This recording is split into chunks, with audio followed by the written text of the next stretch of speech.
Bashkia e Kuçovës ka vijuar takimet informuese me fermerët në njësinë administrative Lumas për të njohur nga afër me përfitimet që sjell ligji i ri për faljen e detyrimeve tatimore dhe taksave vendore. Takimi u zhvillua në drejtimin e drejtuesit të njësisë, zotit Ardian Çilaj, ku pjesë e këtij takimi ishte kryetari i bashkisë Kreshnik Hajdari, i cili falenderoi këtë takim konstruktiv dhe bashkëbisedoi me fermerët për rëndësinë e këtij ligji dhe mënyrën se si ata mund të përfitojnë nga lehtësitë fiskale. Faleminderit që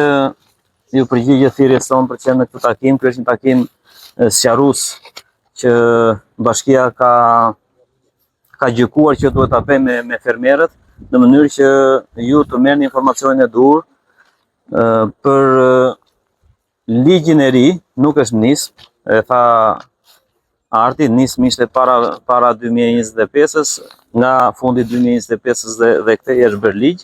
për faljen e detyrimeve dhe të kamat vonesave që rrjedhin qoftë nga detyrimet lokale, qoftë dhe nga detyrimet kombëtare. Pra nuk bëhet fjalë vetëm për detyrimin që kemi për tokën apo taksën e ndërtesës, tek ajo jemi fokusuar ne sepse atë detyrim mbledh administrata lokale, bashkia, por që ta dini bëhet fjalë për të gjitha detyrimet e tjera. Qoftë edhe për gjobat që mund të keni marrë, qoftë nga sigurimet shoqërore, qoftë nga inspektorate të ndryshme ndërtimore apo të tjera që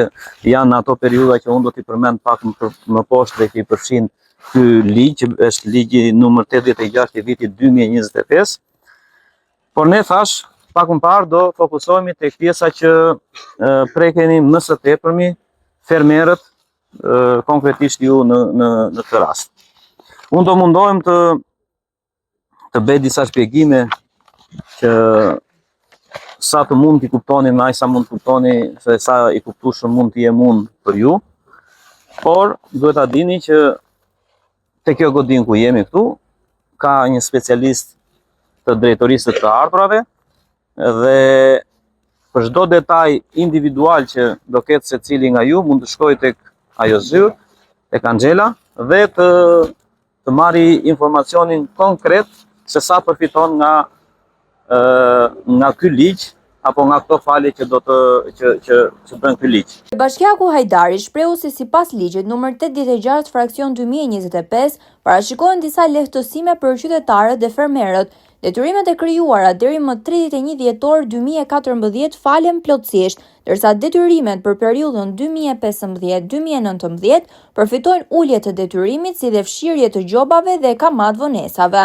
Po ashtu, për detyrimet e viteve 2020-2024 parashikohet fshirja e gjobave dhe kamat vonesave në rast se paguhet detyrimi bazë. Shumë banorë dhe fermerë të kësaj njësie komunikuan drejt për drejt me kryebashkiakun duke diskutuar për problematikat që banorët dhe fermerët i shqetësojnë, duke i dhënë një zgjidhje sipas projekteve të bashkisë. Drejtuesit e tjerë të kësaj bashkie theksuan se këto takime do të vijojnë dhe në zona të tjera, me qëllim informimin dhe mbështetjen e çdo qytetari dhe fermeri për të përfituar nga mundësitë që ofron ky ligj.